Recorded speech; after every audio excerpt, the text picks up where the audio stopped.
Revenga Montejo, buenas noches. Buenas noches, Miguel. Un placer que estés con nosotros. Encantado de estar contigo nuevamente. Viajero, corresponsal, reportero gráfico, autor de documentales, compañero, escritor y sobre todo un viajero que le ha echado muchas narices para ir a ese país. ¿Cuándo vas por primera vez a Haití y por qué? Lo primero es la duda y que hay algo allí. Algo tiene que existir. Había estado en África, había visto las religiones, había visto cultos animistas y todos se basaban en lo mismo. Se basaban en la adoración al mal. Y el máximo de la adoración al mal era Haití, era el vudú haitiano, y eso es lo que me llevó allí, la curiosidad en principio, y luego era incapaz de salir. ¿Incapaz de salir? Incapaz de salir mentalmente. Ah, digo, pues no te dejaban. No, bueno, eso entre otras de las cosas que ocurren allí en el aeropuerto, sabes las entradas cómo son allí, las salidas, las carreteras. Yo afortunadamente la primera vez que fui entré por el cuerpo diplomático y se portaron muy bien conmigo. Nos estaban esperando y entrábamos como autoridades al cuerpo diplomático y no nos hicieron nada. Otras veces las he pasado muy bien. Ese es el peligro, porque no puedes decir que eres periodista. Como sepan que eres periodista, tienes a la policía detrás de ti. Fíjate, estamos hablando de un país que, según la CIA, es el campeón mundial de los secuestros. Fíjate, yo eso no lo noté estando allí, ¿eh? Qué curioso. Entrar en el aeropuerto era automáticamente tenías que alquilar un pistolero, un señor que iba contigo con un revólver y tener suerte de que no fuera él el que te robara. ¿Cuándo fue la primera vez que fuiste tú a Haití? 80 y tantos, en el año 80 y tantos. Cuando estaban los problemas cuando se marchó Baby Doc, el hijo de Duvalier. Se marchó después de llevarse y arruinar el país y destrozarlo, y llegaban ya los americanos, hubo unas falsas elecciones con Aristide, toda esa época que fue la más dura. La primera vez que estuve en Haití y me enganchó muchísimo el tema y la curiosidad de saber qué estaba ocurriendo allí, porque no era solamente un dictador que se marchaba y había matado muchísima gente, algo había ocurrido. Era un imperio de terror lo que había en aquel momento en el país. Es curioso porque es tan diferente. Tratemos un poco de describir cómo es Haití para nuestros oyentes que no lo conocen. Y les digo que no se preocupen porque, aunque vamos a hablar de realidades duras, bueno, es una parte más de nuestro mundo, luego veremos si tiene la parte positiva. Y sobre todo cómo defendernos de algunas de estas cosas que llegan hasta nuestro país. ¿Cómo es Haití? Haití forma parte. Además es curioso porque cuando llegó, Cristóbal Colón lo definió como el paraíso. El paraíso, eso es lo que las frases textualmente dijo Colón: si el paraíso existe, tiene que ser igual que estas tierras. Y no se daba cuenta de la sangre que iba a correr en aquel país. La primera fue Fuerte España, cuando montó el primer fuerte, el primer asentamiento español, volvió a España a por refuerzos y en su segundo viaje se encontró el fuerte destrozado y que se habían comido a toda la gente que había allí. Eran los caribes, vivían allí los caribes, unos indígenas que eran los Arawak y los caribes, que eran caníbales y vivían prácticamente en la Edad de Piedra. Esa fue la primera sangre que corrió y hasta el día de hoy no ha parado de correr sangre en aquel país. Era la isla española, una isla compartida por dos países, República Dominicana y Haití, y es curioso la diferencia brutal que hay entre un país y otro, ¿verdad? Totalmente. Estamos en un país que está dividido, una isla que está dividida con una raya tirada con tiralíneas. Se dividió en 1844. Se hizo la división del país.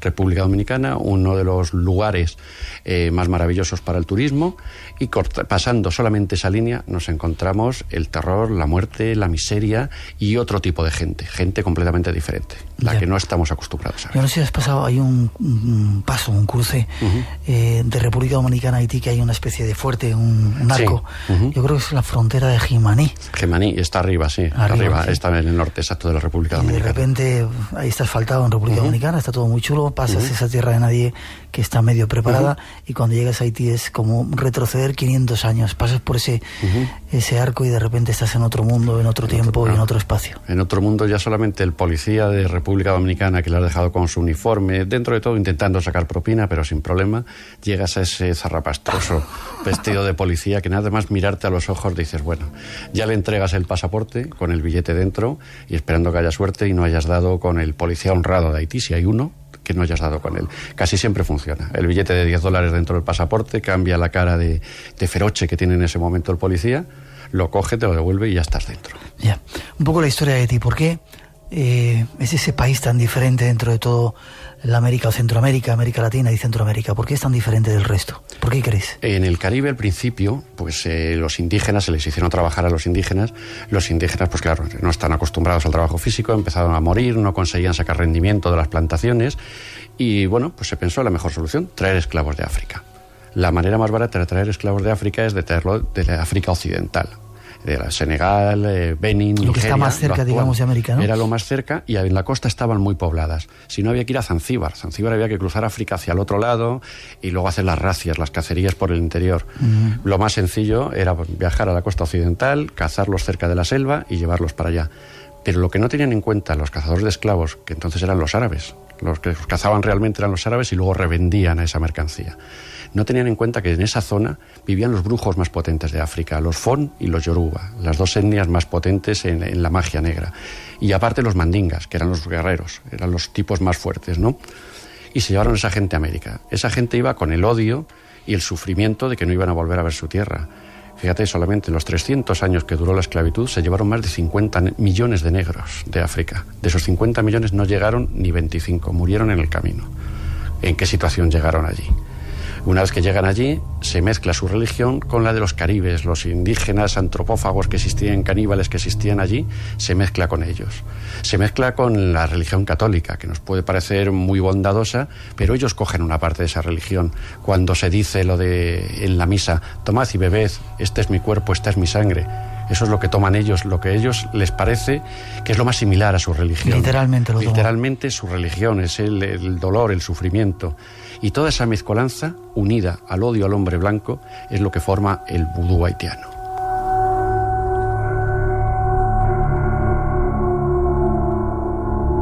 Desde luego no suelo contar experiencias, pero en pocos países me he sentido tan inseguro como allí, que cuando vas por las calles los habitantes te miran y te insultan diciéndote blanco. Blanco. Que forma más que... bueno, habría que entenderlo y comprenderlo, ¿no? Les hemos estado machacando durante tanto tiempo, les hemos sacado de su tierra, esclavizado, machacado. Es lógico que tengan un poco de odio hacia el blanco, ¿no? Sí, pero no olvidemos también la realidad de lo que ocurrió. Haití fue el primer país que se independizó y que abolió la esclavitud. La primera República Negra que se independizó. Y no se lo ha perdonado jamás el blanco que terminara con su negocio, con el negocio de la esclavitud.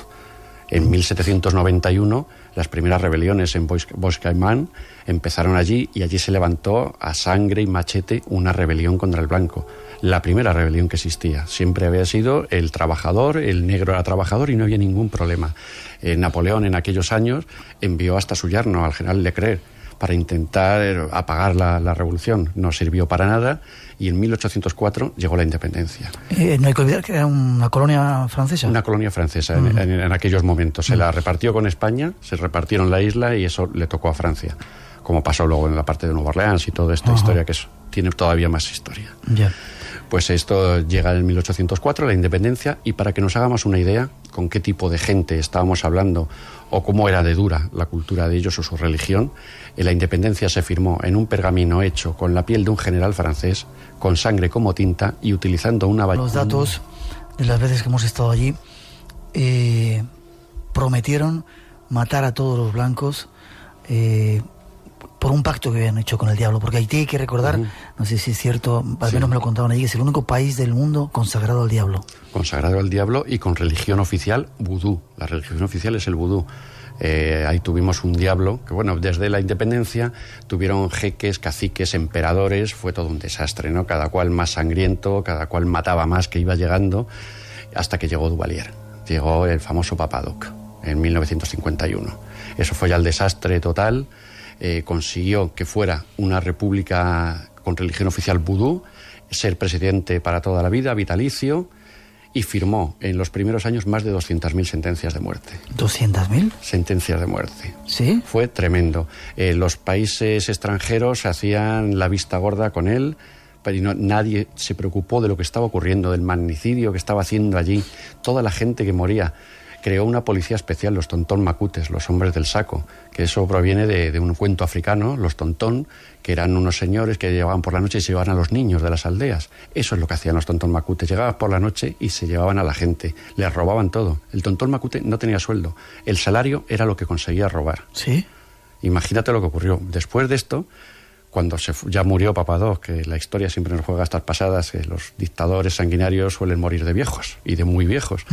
Muere Papa Doc y se queda su hijo Baby Doc, el presidente más joven de la historia, con 19 años. Y estuvo 14 años dirigiendo el país. No podía porque los tontón macutes se enfrentaban a él, pues creó otra policía, los leopardos. Y en el país había una guerra civil entre las dos policías a ver quién robaba más a la población. Eso fue ya hasta que no se pudo aguantar más, le retiraron su apoyo todas las organizaciones internacionales y fue cuando se invadió ahí. Se iba vestido en las elecciones como el barón Samedi, Exacto. El señor de los cementerios del vudú. De la religión vudú. El barón Samedi iba vestido de negro, con camisa blanca, gafas negras. En las elecciones, las primeras elecciones presidenciales, se vistió así Papadoc. Le funcionó muy bien, le funcionó a nivel popular, con sus promesas de devolver el poder. Y no se lo quitó jamás ya las gafas negras, y aparte de él, todos los dirigentes, los jefes de policía, también iban vestidos de negro, con gafas negras. Era el poder del terror, atemorizar a la gente. Y yo te digo que tuve oportunidades de ver y trabajar con gente de ellos que habían sido policías. Venían a buscarme al hotel, 2 tipos vestidos de negro, y me esperaba dentro del coche otro señor vestido de negro con gafas que no se quitaban ni de noche. Eran Antiguos tontón que seguían manejando el poder. Y te cuento, una anécdota. Una anécdota fue, pues, cuando más miedo pude pasar, después de todo lo que tuve muchísimas cosas en Haití. Con este señor me estaban esperando en la puerta. Me dice el del hotel, que ya tenía una confianza con él. ¿Qué hotel era, te acuerdas? El hotel Nesombi se llamaba. ¿Nesombi? ¿Es dónde estaba? ¿Arriba? No, estaba en la parte central, en una de las calles de Puerto Príncipe, cerca del puerto. En la parte central estaba un hotel. Vaya sitio donde vas tú, ¿no? Lo peorcito, pero es donde podía encontrar la información. Ya. Ahí cualquiera me iba a hablar de este tema. Ya. Y bueno, el primer día entraba la policía a preguntar si había alguien para poder secuestrarles o para poder robarles. Y me vio allí.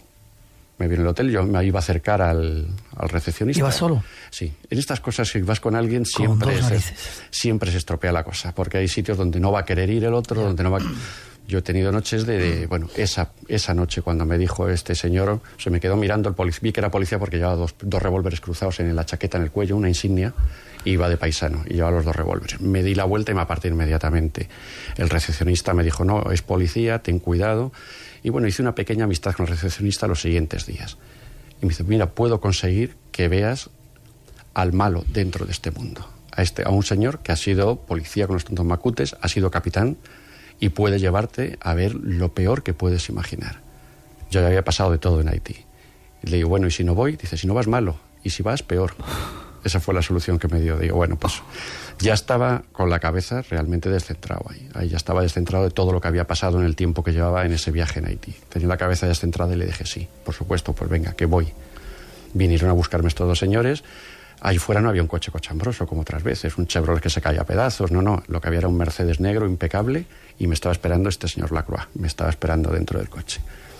Subimos, muy amable, empieza a contarme que ha ido de su país, que qué es lo que quiero saber, que sabe todo mi recorrido, todo el tiempo, todo lo que he hecho. Sé que lo has pasado muy mal, sé que ha habido momentos... Sabía todo lo que habías hecho. Todo lo que había hecho desde que había entrado en Puerto Príncipe, desde el nombre del taxista que me llevó al primer hotel en Puerto, que había alquilado un 4x4, un Willys, todo, sabía absolutamente todo. Sé que lo has pasado muy mal, por eso te estoy atendiendo, porque cualquiera se habría marchado después de esto.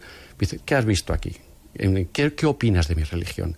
Digo, mira, solo te digo una cosa, yo he visto, he sentido, he temido y lo peor de todo, que he creído en ello. Entonces vas a merecer ver una cosa. Con sus gafas negras, de noche, salimos por los caminos fuera ya de la ciudad y me lleva una especie de hangar.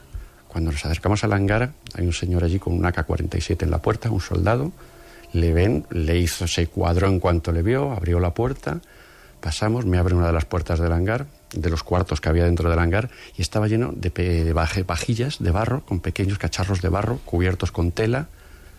Y digo, bueno, ¿esto qué es? Y me empieza a contar que eso es el pequeño ángel, es el alma, es lo que le quitaban a la gente. Dice, dentro de cada tarro de esos está el alma de un haitiano. Con ello podemos dominarlos. Eso es el vudú, dominar el ángel, el pequeño ángel. Hablando con un viajero, una de las pocas personas blancas que ha tenido las narices suficientes para estar en Haití. O sea que estuviste en el cuarto de los secretos donde estaban las almas de los haitianos. Y puede ser cierto, puede ser mentira, pero cuando a un haitiano le quitas el alma, sabe que está en su poder. Que si tú haces un maleficio con ese tarro, él muere, le puedes manejar. Y el hecho es que funciona, como cuando me decía que bajaba a las celdas, le señalaba y morían. Espera, vamos a escuchar una cosita que tiene que ver con él. Lo que decías un poco, el alma, El alma, la voluntad te desaparece, o luego si quieres lo explicamos, porque tiene pues un proceso, llamémoslo químico-mágico, tiene una mezcolanza de las dos, pero el hecho es que funciona, y que funciona realmente. Entonces fíjate, cuando terminó esto, que se quedó este hombre allí, me enseña el cuarto y me dice textualmente, Dice, ya has visto lo que tenías que ver. Se quitó por primera vez las gafas. Eran unos ojos cristalinos transparentes. Y solo te aviso, que ya has visto más de lo que deberías ver o ha visto cualquier blanco aquí. Si vuelves a Haití o das a conocer estos secretos, apareceré en tus sueños durante toda tu vida. Y ahí salí yo con más miedo que todas las cosas, arrastrado por los guardaespaldas al coche. ¿Y sueñas con él? Lo he pasado mal. Lo he pasado mal y he pasado muchísimo miedo con estas cosas. Yeah. Sobre todo cuando lo ves, dices, bueno, el vudú te puede hacer daño si crees en él. Pero ves tantas cosas que terminas creyendo. Ya. Yeah. Habría que matizar que el vudú es una religión, que no todo es malo. Claro. Hoy estamos dando la versión quizá más dura, más fuerte, es más conocida, pero el vudú es una religión la más antigua del mundo, tiene 7.000 años de antigüedad, es más antigua que el cristianismo, que el islam, que 1.500 años del islam o los 2.000 que tiene el cristianismo. 7.000 años, y en 7.000 años no pueden estar equivocados. Ya. Aquí se adora las fuerzas, se tiene una mezcla de religiones animistas. Vamos a hablar un momentito de quién adora. Pero quiero decir que no es todo malo dentro del vudú, sino que es una religión. Seguramente tenemos a otro personaje haitiano, que estamos detrás de él para que nos cuente la parte positiva del vudú, si es que la tiene. Hoy estamos dando esa otra versión con un viajero y sobre todo un país tremendo. Una cosa antes de seguir, Papadoc parece ser que maldijo a Kennedy, pidió al presidente Kennedy ayuda, le maldijo y... Eso es uno de los detalles de Papadoc, que basaba su publicidad muy bien hecha, además la propaganda que hacía él. Claro, todo el mundo ignoraba los crímenes que estaba cometiendo, hasta que ya Kennedy no pudo. Estaban más preocupados en Vietnam, lo que ocurría en Vietnam, que lo que ocurría en Haití. Y claro, no se podía ignorar más lo que ocurría allí. Y Kennedy le quitó todas las ayudas que les estaba dando. Ayudas que le daba para que no se convirtiera Haití en otra Cuba. Yeah. Simplemente por eso, no porque fuera a ayudar a los pobres haitianos, ¿no? Les retiró todas las ayudas y Duvalier le maldijo a él y a toda su familia. Duvalier tuvo montones de atentados durante toda su vida.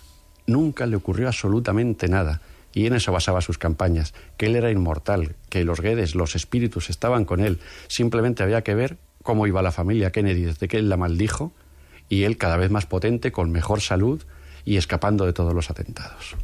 Qué curioso.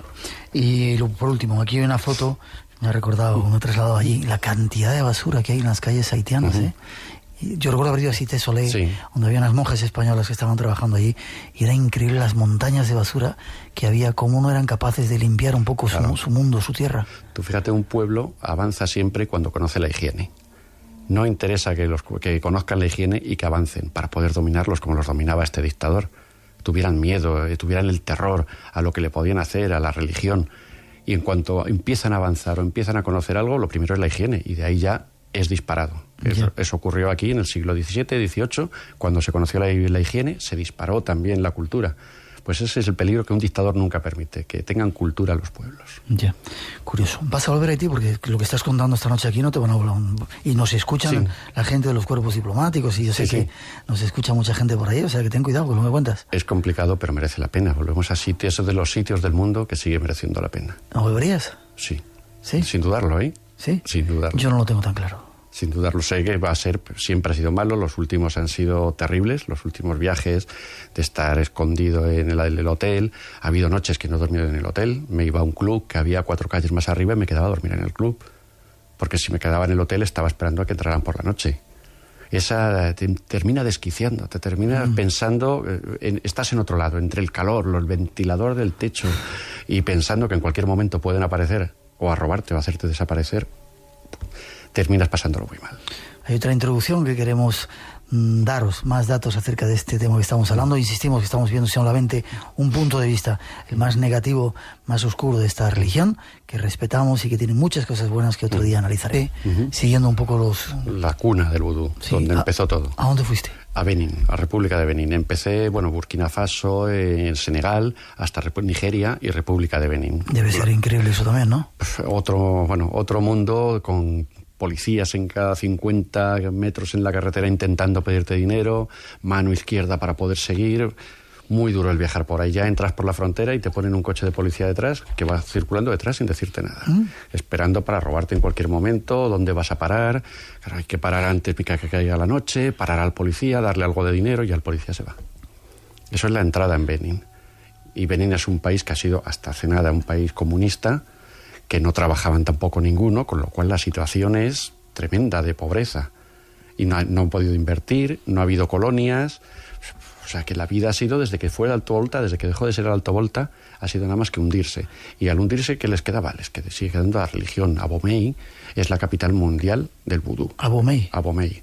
Y ahí presencié una ceremonia de vudú súper real, interesante, y donde ves cosas inexplicables, que eso es lo que estamos buscando, algo que no le podamos dar explicación lógica. Hay que decir que el origen del vudú evidentemente viene de ahí, de esa zona de África, por ese grupo étnico tan especial. ¿Cómo fue la experiencia que viste? Pues la entrada fue muy complicado, llegar porque la gente no quiere hablar. Abomey es uno de los sitios donde no quiere hablar. Bueno, yo te cuento, después de la ceremonia, el día siguiente nos detiene la policía. Uno de los que estaba en la ceremonia dijo que había estado allí. Y nos detuvo la policía y lo mismo, y tampoco quería dinero, nos lleva a la comisaría porque querían dinero los de la comisaría. Fue una pelea tremenda el salir de allí. Pero bueno, la ceremonia mereció la pena. La primera vez que vi los ngungus. Ngungus, el fantasma de los muertos. Eso, empiezan los cánticos, como todo. Bueno, hay animales, tú entras en el patio por las noches con un pequeño tejado y ves animales, los animales temblando. Ves cabras, ves gallinas temblando. ¿Sí? Y bueno, si aquí no pasa nada, si todavía están aquí, no está todo vacío, están atados a una ramita y no pasa nada. Los animales estaban temblando, el ambiente que se respiraba allí se podía cortar. Y de repente comienza la ceremonia, se abre la puerta y empieza a aparecer gente. Unas 50 personas cantando, tocando tambores, dándose golpes en el pecho, tocando el tambor con su pecho, gritando, llevando a un tipo de éxtasis. Pero cuando ves que un éxtasis llega en una ceremonia, hay algo, se están tomando una hierba, están tomando algo, dices, bueno, pues al final es un alucinógeno que les está llevando a este estado, ¿no? Pero cuando no toman nada, simplemente son los cánticos, son los gritos, es la dirección de Dungan, el sacerdote que está dirigiendo la ceremonia, y dices, bueno, aquí está pasando algo. Temblaba el techo de aquella especie de pajar, temblaba la casa. Había una historia increíble. ¿Había tambores? Tambores, claro. Sí, tambores. Son unos tambores repetitivos, pero bueno, para llegar a que una persona se tira al suelo, se dé con la cabeza contra una pared, sangre. Déjame que escuchemos ese sonido real, grabado por ti en una ceremonia auténtica de vudú. Así suenan los tambores, algo que a mí siempre me ha puesto los pelos de punta. Además, te entra dentro y te hace moverte y te hace volar. Te hace volar con ellos. Vamos a escucharlos. Ay marasa hello, ay marasa hello, ay marasa hello, ay marasa hello, ay marasa hello, ay marasa hello, ay marasa hello, ay marasa hello.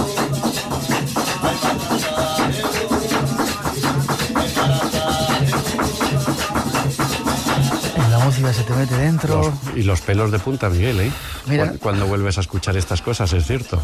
Y empieza y dura la música, ¿verdad? Y dura la música, y la música es muy repetitiva, pero bueno, una música repetitiva no puede llevarte al trance, a este tipo de trance. Como ves, la gente se cae, la gente se muerde el labio, le ves que empiezan a sangrar y siguen bailando, sin tomar nada, sin tomar ningún alucinógeno para llegar a ese estado.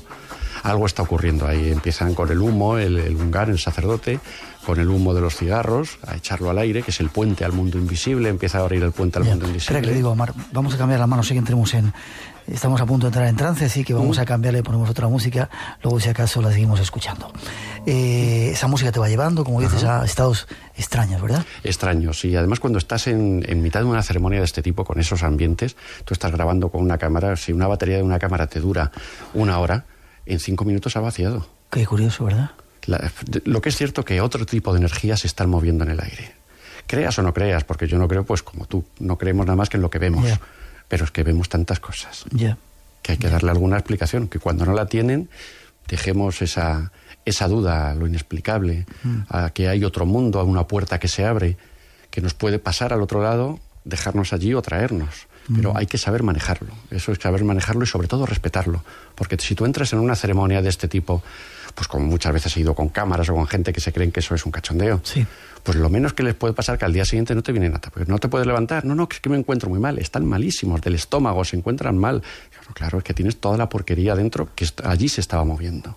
Hay que tener mucho cuidado y respetarlo, aunque no creas en nada. ¿Y qué pasó después en esa experiencia que viste? Pues bueno, esta fue de las más duras, porque además era en mitad de la montaña, todos los tambores, todo, bueno, parece que me refería a la de Benin, que había visto. En Benin, lo de Benin, cuando estamos ahí, aparecen los engungus. Sí. Los engungus son como unos enormes, pues es que son muñecos enormes, como personas, cubiertos de pedrería, que no se les ve los pies ni se les ve nada, y empiezan a andar entre la gente. La gente se aparta de ellos, los participantes, porque creen que si les tocan, se los van a llevar al mundo invisible. Tú imagínate la creencia, ¿no? La ceremonia africana siempre es mucho más inocente que la ceremonia del Caribe, ¿no? Ahí piensan que si les toca el engungu, si les roza cuando baila con los trajes, se los va a llevar al mundo invisible. Y dices, bueno, esto no puede ser. Pero claro, el engungu se va moviendo, pasa y toca la cabra. Toca la cabra. Toca la cabra y la cabra se muere. ¿Sí? La roza con sus telas, toca la cabra le mira, empieza a mover los ojos, se pone en el suelo con las 4 patas y la cabra se muere sola. No la pisa, simplemente la roza. Dice, bueno, hay cosas inexplicables. ¿Qué es el engungu? Es un señor que está debajo, por supuesto. Pero, por ejemplo, en el río Mono tuvimos otra ceremonia, que es en la parte ya arriba de Benin, donde realmente se hicieron las primeras ceremonias vudú. Ahí los engungus eran conos de paja enormes, que dentro iba una persona, que no le veías nunca los pies. Pues bueno, esos van bailando y tenían lo mismo, que no podían tocar a nadie porque se los llevarían. Se para eso de bailar, lo levantan y debajo no había nadie. Había un muñeco de barro con unos cuernos, cogen sangre de una cabra, se lo echan por encima, lo vuelven a tapar y se vuelve a mover. Digo, bueno, una trampa que nos han hecho estos, por algún lado ha salido. Todo estaba grabado. Se movía solo sin que teóricamente hubiera nadie dentro. Sin que hubiera nadie dentro. Y al levantarlo apareció un elemento de barro con unos cuernos tipo demonio al que rociaron con sangre, lo volvieron a tapar y otra vez empezó a moverse. Dice, bueno, nos han engañado, empezamos el montaje, estaba grabado en vídeo, cuadro a cuadro. Estábamos grabando cuadro a cuadro, montando, para ver por dónde salía, y no se vio nada. Hombre, tan inteligentes como para engañarnos y hacernos un truco de magia que no lo viéramos, y estábamos a 1 metro de ellos. Eso era en Benin, en África. En Benin, donde nació todo. ¿Visteis eso? Esos extraños muñecos se podían mover solos. Qué curioso. Saltamos a África, a Haití. Con esos tambores, ahí sí empezaba el ritual al que asististeis. ¿Qué pasó en ese ritual? Son rituales mucho más duros, como te decía, en Haití. ¿En el Caribe? En el Caribe hay mucho odio en esos rituales. Ahí el espíritu que cabalga siempre es el de un héroe de la revolución, es el que le va a dar el poder al Ungán para hacer las cosas. Pero para llamarle, por ejemplo, una de las cosas que hacen los bailes con todo este ritmo, coge un gallo, el gallo vivo, le agarra de la cabeza con la boca, le arranca la cabeza de un bocado y se bebe la sangre, sin que caiga una gota al suelo para no enfadar a los loas. Pues el número es increíble lo que pasa ahí. Ahí luego sacan un machete, hacen historias de faquirismo, se atraviesa la cara con hierros sin sangrar, sin caerle una gota de sangre, con la cara atravesada de hierros. Una ceremonia que te pone los pelos de punta. Todo esto en el monte, rodeado de más de 50 hombres de 3x2, ¿verdad? Súper gigantes. Encima eso, que lo que tiene el negro, que es una fortaleza natural, que no es de gimnasio ninguno, pero son todos como Hércules, tocando el tambor, ya metidos en trance más de la mitad de ellos. Vamos a seguir escuchando un poquito de fondo ese tambor. Dices, ¿qué podemos esperar aquí que pueda pasar? Porque antes de entrar a la ceremonia han registrado a todos que no llevaran armas, que no llevaran machetes, por lo que puede ocurrir ahí. O sea, que el estar allí dentro y al final, bueno, cuando intenta salir, nos vamos, el Ungán, que te había dicho que no había ningún problema, te dice, no, me tienes que dar algo. Digo, que te dé algo. Aprovechará ahí la solución. A los 2 que venían ahí conmigo, que estaban grabando, le digo, ir saliendo, cargando la furgoneta, que este está pidiendo dinero. Entro con él solo en el cuarto y digo, bueno, aquí es las soluciones del tercer mundo. Primero chillas y si no pides perdón. Si no funciona el chillar, pues vamos a pedir perdón y nos humillamos y no pasa nada. Pruebo a chillar y a decirle que no era hombre, lo que me estaba diciendo, que le diera dinero ahora, cuando antes no había dicho nada, que era un favor que yo le estaba haciendo, pero en principio se quedó, pues como diciendo, hombre, y este blanco aquí chillándome, me di la vuelta y salí de allí. Salí corriendo y vamos en la furgoneta, me llevé el generador que se le habían dejado tirado en mitad del camino cuando corrían para la furgoneta, la subí y salimos corriendo de allí. Esa fue la salida de la ceremonia. Y así era la música que sonaba.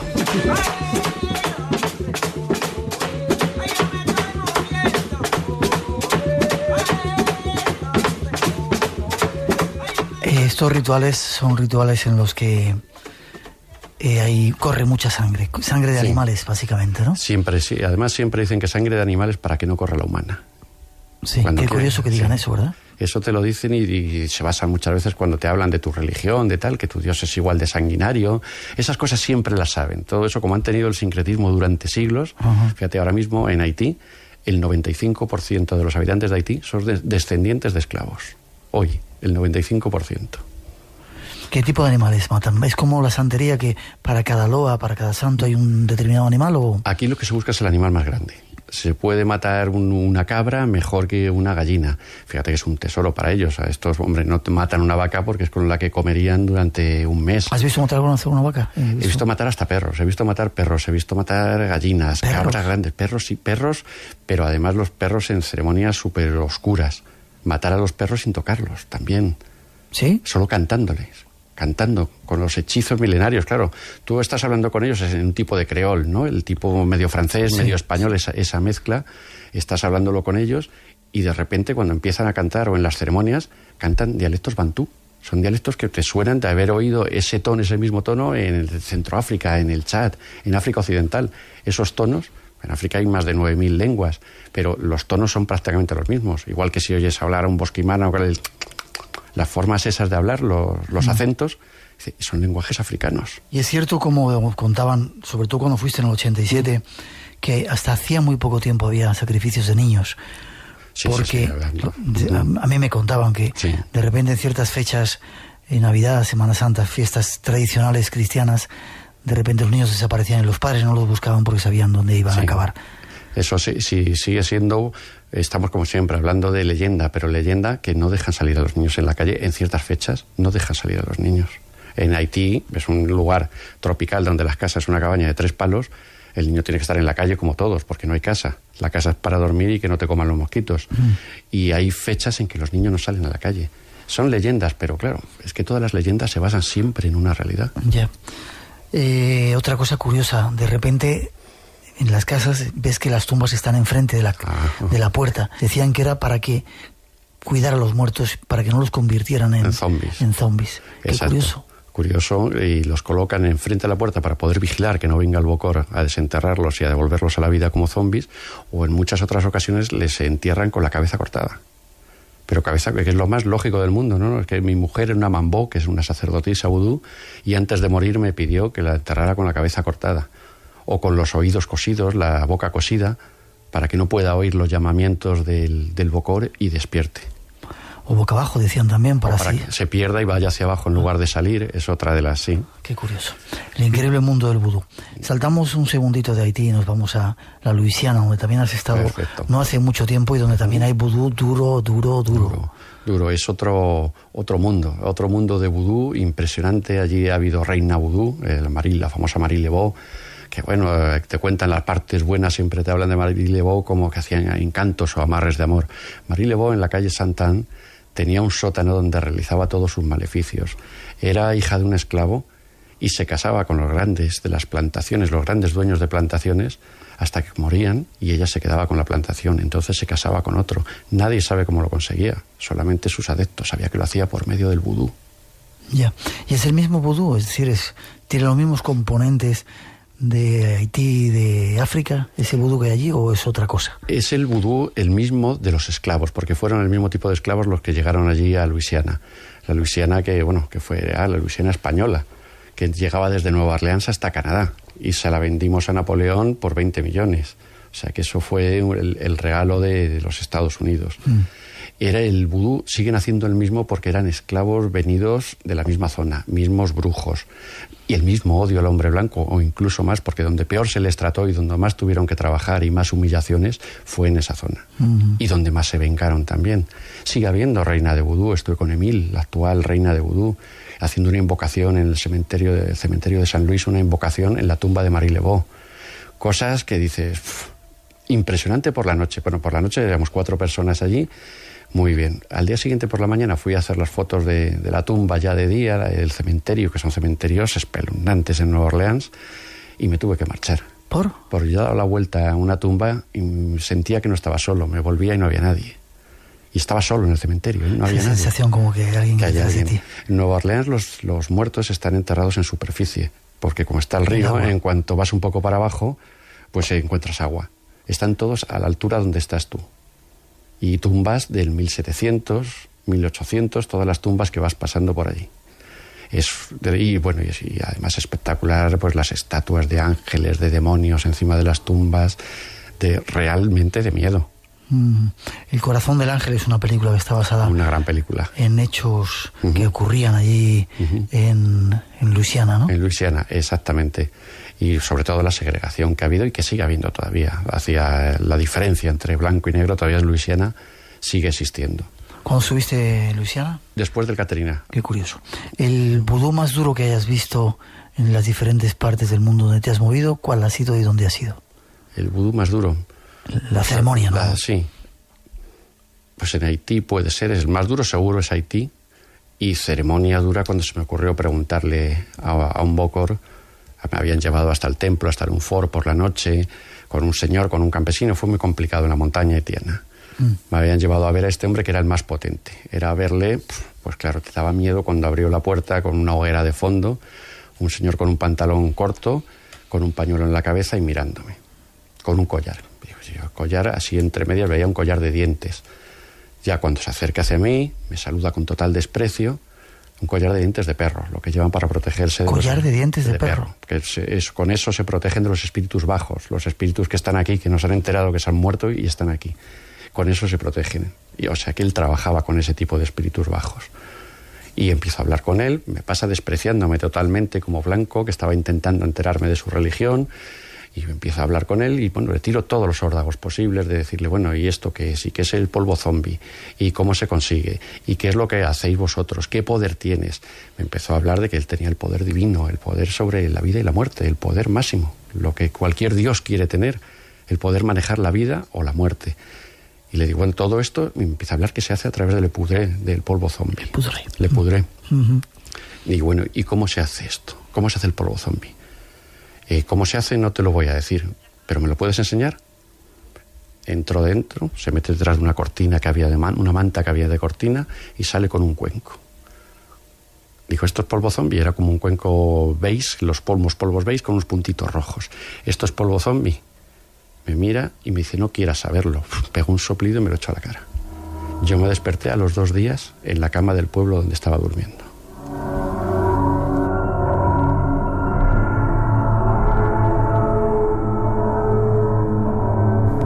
¿A los 2 días? A los 2 días, magullado entero, me habían bajado en la camioneta, me habían dejado, espero que me habrían bajado en la camioneta dando golpes, dando saltos por la montaña y me tiraron en una cabaña del pueblo donde estaba yo viviendo, donde estaba durmiendo esos días. Qué curioso. Automáticamente salí de allí y no volví a preguntar.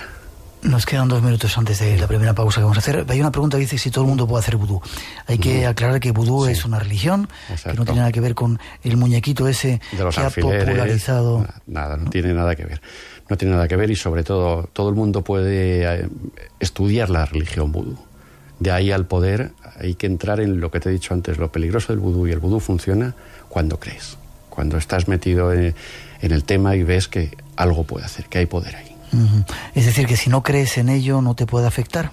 No te puede afectar si no crees tú en ello, pero consiguen, la ceremonia no solamente es hacer que tú, hacerte el mal. Para hacerte el mal te hacen que creas, consiguen que creas. Ya. ¿Tú crees? Las cosas que he visto, creo que hay algo inexplicable. Existen. Los zombies existen, pero no es el zombie de las pelis de George Romero, pero el zombie existe.